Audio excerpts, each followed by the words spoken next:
할렐루야, 주님의 이름으로 문안드립니다. 다 같이 사도신경으로 신앙 고백하심으로써 수요일 새벽 예배를 시작하겠습니다.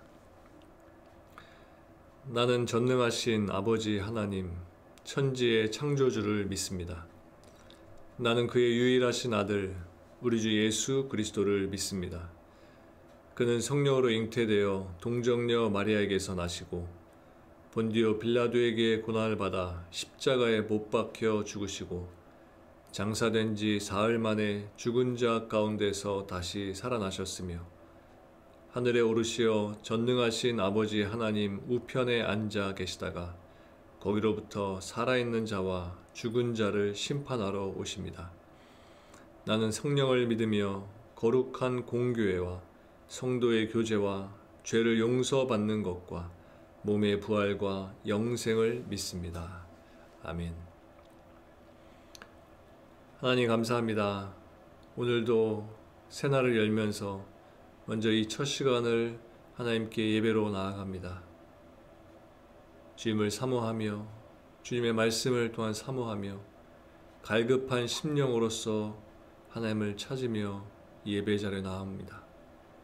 성령님, 성도들이 드리는 각 가정 가운데 그 자리 가운데 임하여 주시고 말씀하여 주시고 깨우쳐 주셔서 오늘도 주님 주신 말씀으로 또 주신 마음을 가지고 이 세상 가운데 빛된 존재들로 살아가는 우리 모두 되도록 인도해 주시옵소서. 마음이 눌려있는 자들에게 자유를 주시고 마음의 상처와 또 육신의 질병으로 인하여서 약함 가운데 이들에게 강하신 하나님의 의로운 손으로 저들을 붙들어 주시옵소서. 이 시간 함께 하나님의 말씀을 나누려고 합니다. 말씀을 함께 읽고 나눌 때 성령 하나님 은혜의 말씀을 공급해 주셔서 이 말씀이 우리들에게 생명되게 하시고 호흡되게 하시고 능력될 수 있도록 도와주시옵소서. 감사드리며 예수님의 이름으로 기도합니다. 아멘. 하나님께서 오늘 우리들에게 주시는 말씀은 출애굽기 4장 18절에서 26절까지의 말씀입니다. 제가 봉독해 드리겠습니다. 모세가 그의 장인 이드로에게로 돌아가서 그에게 이르되 내가 애굽에 있는 내 형제들에게로 돌아가서 그들이 아직 살아 있는지 알아보려 하오니 나로 가게 하소서. 이드로가 모세에게 평안히 가라 하니라. 여호와께서 미디안에서 모세에게 이르시되 애굽으로 돌아가라. 내 목숨을 노리던 자가 다 죽었느니라. 모세가 그의 아내와 아들들을 나귀에 태우고 애굽으로 돌아가는데 모세가 하나님의 지팡이를 손에 잡았더라. 여호와께서 모세에게 이르시되 네가 애굽으로 돌아가거든 내가 네 손에 준 이적을 바로 앞에서 다 행하라. 그러나 내가 그의 마음을 완악하게 한즉 그가 백성을 보내주지 아니하리니 너는 바로에게 이르기를 여호와의 말씀에 이스라엘은 내 아들 내 장자라. 내가 네게 이르기를 내 아들을 보내주어 나를 섬기게 하라 하여도 네가 보내주기를 거절하니 내가 네 아들 네 장자를 죽이리라 하셨다 하라 하시니라. 모세가 길을 가다가 숙소에 있을 때에 여호와께서 그를 만나사 그를 죽이려 하신지라. 시보라가 돌칼을 가져다가 그의 아들의 포피를 베어 그의 발에 갖다 대며 이르되 당신은 참으로 내게 피 남편이로다 하니 여호와께서 그를 놓아 주시니라. 그때 십보라가 피 남편이라 함은 할례 때문이었더라. 아멘. 다시 말씀 읽으시면서 각자 개인적으로 묵상하고 기도하는 시간을 가지시기 바랍니다.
오늘 본문을 보면 모세는 마침내 하나님께서 주신 소명에 응하면서 이스라엘을 애굽에서 구원해 내기 위해서 애굽으로 출발한 사실을 볼 수 있습니다. 즉 모세는 자신의 무능함을 이유로 수차례에 걸쳐서 하나님이 주신 소명을 거부했지만 자신이 받은 소명이 절대 거부할 수 없는 것임을 그가 알았을 때 고난당하고 있는 동족의 해방을 위해서 자신의 생명까지도 내던지는 그런 위대한 결단을 했던 것입니다. 이러한 모세의 결단은 사실 신앙의 용기가 없이는 불가능하다고 할 수 있습니다. 생각해 보시기 바랍니다. 미래에 대한, 앞으로에 대한 확실한 보장도 없는 상태에서 현재의 안정된 삶을 버리고 자신뿐만이 아니라 온 가족을 위험과 고난의 상황으로 몰아넣는 이 일이 결코 쉬운 일은 아니었을 겁니다. 그러나 모세는 지체 없이 결단을 내렸습니다. 그리고 가족을 이끌고서 애굽으로 그는 향했던 것입니다. 즉 그는 자신과 가족의 미래를 모두 하나님께 맡겼다는 것을 우리들에게 보여준다고 할 수 있습니다. 18절을 보면 신앙적 결단을 내린 모세는 애굽으로 떠나기에 앞서서 40년 동안 자신을 돌봐주고 은혜를 베풀어 주었던 장인 이드로를 찾아가서 이렇게 요청하는 것을 보게 됩니다. 내가 애굽에 있는 내 형제들에게로 돌아가서 그들이 아직 살아있는지 알아보려 하오니 나로 가게 하소서. 나로 가게 하소서. 여기 우리는 인간적인 도리를 다하려고 하는 모세의 태도를 발견할 수 있는데 이러한 모세의 태도는 우리 성도들에게 큰 귀감이 된다고 말할 수 있습니다. 사실 우리 성도들은 하나님께 대한 도리는 어떻게든 다 하려고 하면서도 사람 간에 있어서의 도리는 소홀히 하는 경우가 많이 있습니다. 성도로서 하나님께 도리를 다하는 것이 물론 중요하지만 우리는 또한 남편과 아내로서의 도리도 또 부모로서의 도리도 또 친구와 또 이웃들에 대한 도리도 충실히 잘 감당해야 한다는 것입니다. 하나님의 자녀로서 하나님을 향한 도리뿐만이 아니라 현재 내 삶 속에서 연결되어 있는 가족들과 이웃들을 향한 도리에 있어서도 우리가 결코 소홀히 해서는 안 된다는 것입니다. 이어서 20절 말씀에 보면 모세가 애굽으로 돌아가면서 하나님의 지팡이를 손에 잡았다고 했습니다. 여기서 하나님의 지팡이란 모세가 던져서 뱀이 되게 했던 그 지팡이를 말하는 것이고 곧 이것은 하나님의 권능을 상징한다라고 말할 수 있습니다. 그렇기 때문에 모세가 하나님의 지팡이를 잡고 애굽으로 갔다는 것은 그가 하나님의 권능을 붙들고 애굽으로 갔다는 것을 의미하는 것입니다. 모세에게 있어서의 지팡이는 단지 나무 막대기가 아니었던 것입니다. 그가 그 막대기를 손에 쥐었다는 것은 하나님의 권능을 붙들었다는 것입니다. 즉 하나님을 붙들었던 것입니다. 모세는 이처럼 하나님의 권능의 막대기를 붙들었기 때문에 애굽에서 많은 이적을 행할 수 있었고 이스라엘 백성들을 무사히 애굽에서 인도해낼 수 있었던 것입니다. 하나님께서는 우리들도 이와 같은 하나님의 지팡이를 우리들이 붙잡기를 원하실 것입니다. 그리고 그 지팡이는 아마도 지금 현재를 살아가는 우리들에게 있어서는 하나님의 말씀이라고 할 수 있을 겁니다. 우리가 하나님의 말씀의 지팡이를 손에 붙들고 잡고 살아간다면 우리는 하나님의 권능으로 살게 되는 것이고 만약 그렇지 못하다면 아무런 힘도 없이 무능력한 삶을 살게 될 수밖에 없을 겁니다. 지금 이 새벽 시간 하나님의 말씀을 나누는 이 시간을 통해서 여러분들은 하나님의 지팡이를 다시 붙드는 시간이 되는 것입니다. 이렇게 하나님의 말씀의 지팡이를 붙들게 됨으로써 여러분들의 삶의 날마다 하나님의 역사가 나타나게 된다고 하는 것입니다. 이어서 21절 말씀을 보겠습니다. 여호와께서 모세에게 이르시되 네가 애굽으로 돌아가거든 내가 네 손에 준 이적을 바로 앞에서 다 행하라. 그러나 내가 그의 마음을 완악하게 한즉 그가 백성을 보내주지 아니하리니. 여기 이 말씀에 보면 바로가 하나님의 말씀을 듣지 않은 것을 알고도 모세가 하나님의 말씀을 증거해야 했다는 것을 보여주고 있습니다. 그래서 우리는 이러한 사실 앞에서 의문을 가지게 되는데, 그것은 바로가 듣지도 않을 말씀을 하나님은 왜 증거하라고 하셨을까 하는 이러한 의문입니다. 하나님의 이러한 명령은 무의미한 것처럼 보이기까지 하는 것입니다. 21절의 말씀은 이미 하나님께서는 애굽 사람들에게 10번에 걸친 재앙을 내리시는 것을 계획하셨다는 것을 암시해 주는 말씀입니다. 그러므로 이스라엘 백성들은 그만큼 오랜 시간을 기다린 후에야 구원을 얻을 수 있었던 겁니다. 이것은 긴 시간을 통해서 하나님께서 정하신 방식대로 이루어졌습니다. 아담과 하와를 보시기 바랍니다. 그들은 타락한 이후 곧바로 여자의 후손을 통한 구원을 약속받았지만, 예수 그리스도께서 여자의 후손으로 오셔서 인류를 죄에서 구속하시기까지는 수천 년의 시간이 필요했습니다. 또 노아 또한 하나님으로부터 홍수의 심판과 가족의 구원을 약속받았지만 그 일이 실제 이루어지기까지는 120년이라는 긴 시간이 필요했습니다. 우리는 늘 기다림 속에서 살아가고 있습니다. 우리가 아무리 서두르고 또 촉박하게 여길지라도 하나님은 우리들에게 하나님의 때를 기다리게 하시고 또 인내하게 하셔서 하나님의 방법대로 하나님의 모든 역사를 이루어가고 계신 것입니다. 우리는 그 기다림 속에 오늘을 또 살아가게 될 것입니다. 22절 말씀에 보면 하나님께서는 이스라엘은 내 아들, 내 장자라고 말씀하셨습니다. 여기서 하나님께서 이스라엘을 내 아들이라고 하신 것은 애국 왕들이 자신을 가리켜서 태양신의 아들이라고 부른 것과 같이 이스라엘이 하나님의 소유다라는 것을 나타내는 말씀이라고 말할 수 있습니다. 그런데 여기서 하나님은 이스라엘을 단순히 내 아들이라고만 말씀하시지 않으시고 이스라엘은 내 장자다라고 이렇게 말씀하십니다. 이처럼 하나님께서 이스라엘을 나의 장자다라고 말씀하시는 것은, 그렇게 그들을 부르시는 것은 하나님은 이스라엘을 하나님의 거룩한 백성으로서 삼으셨기 때문인 것입니다. 이스라엘은 하나님의 백성으로 택함을 받은 하나님의 장자였습니다. 그리고 이 사실이 매우 중요한 이유는 장자라는 이 말에 하나님의 존귀한 자라는 이 의미가 내포되어 있기 때문입니다. 이러한 사실은 오늘 우리 성도들에게도 큰 기쁨과 소망을 가져다 준다고 할 수 있습니다. 왜냐하면 우리 성도들은 다 하나님으로부터 부름을 받은 하나님의 장자이기 때문입니다. 하나님께서는 과거 이스라엘을 특별한 관심과 사랑으로 돌봐주셨던 것 같이 오늘날 우리 성도들도 동일한 사랑으로 우리들을 지키시고 보호해 주시는 것입니다. 그렇기 때문에 우리 성도들은 이 하나님의 사랑에 대한 큰 자부심을 가지며 살게 되는 것입니다. 생각해 보시기 바랍니다.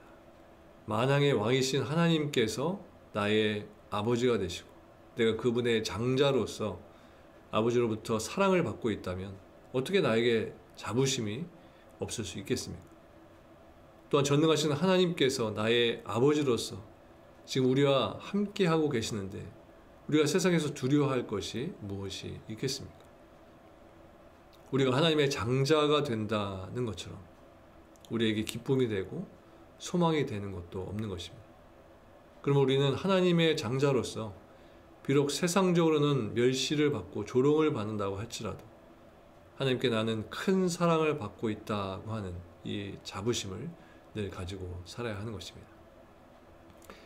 23절을 보면 이렇게 말씀합니다. 내가 네게 이르기를 내 아들을 보내주어 나를 섬기게 하라 하여도 네가 보내주기를 거절하니 내가 네 아들 네 장자를 죽이리라 하셨다 하라 하시니라. 이 말씀은 이스라엘을 해방시키는 것을 거부하는 바로에 대한 하나님의 경고의 말씀입니다. 하나님께서는 바로의 아들로 대표되는 애굽의 모든 장자들을 죽이시겠다고 하셨습니다. 그리고 이 말씀은 얼마 뒤에 그대로 실행이 되었습니다. 즉 하나님께서는 애굽의 모든 장자를 죽이심으로써 하나님의 장자인 이스라엘을 애굽에서 구출하셨던 것입니다. 사실 이스라엘이 하나님의 아들이고 장자라면 바로가 이스라엘을 붙잡아 두고 억압할 권리가 없었던 것입니다. 따라서 바로는 하나님께서 이스라엘을 보내라 하고 명령했을 때 그 명령에 따라야 하는 것이 마땅했습니다.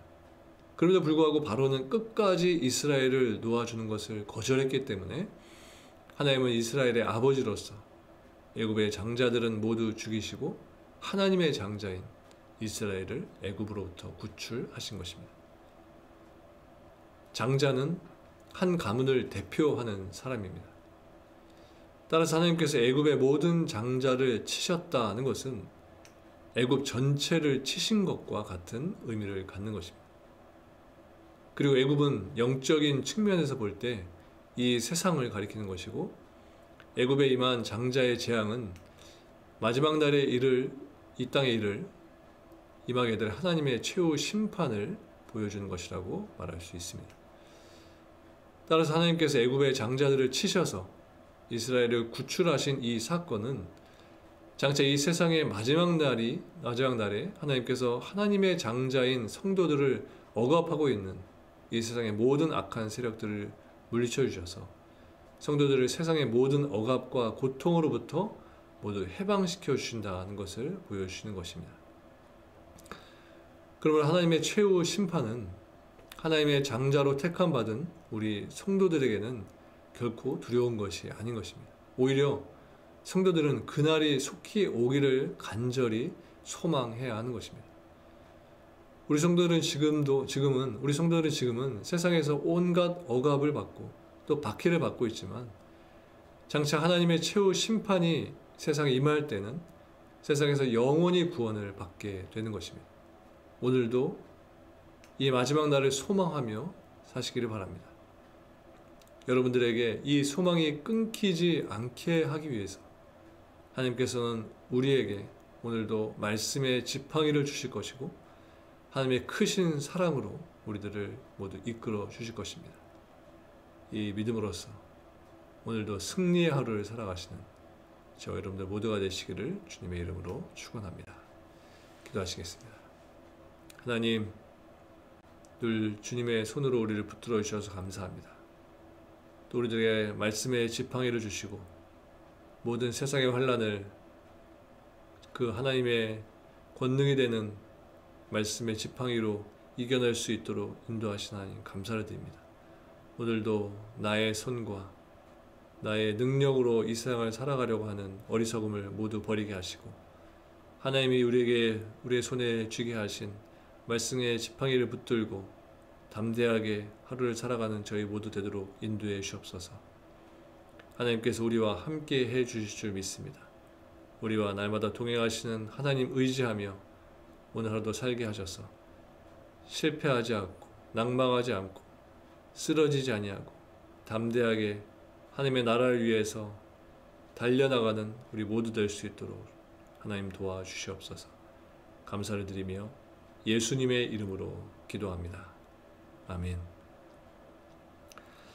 하늘에 계신 우리 아버지, 아버지의 이름을 거룩하게 하시며 아버지의 나라가 오게 하시며 아버지의 뜻이 하늘에서와 같이 땅에서도 이루어지게 하소서. 오늘 우리에게 일용할 양식을 주시고 우리가 우리에게 잘못한 사람을 용서하여 준 것 같이 우리 죄를 용서하여 주시고 우리를 시험에 빠지지 않게 하시고 악에서 구하소서. 나라와 권능과 영광이 영원히 아버지의 것입니다. 아멘.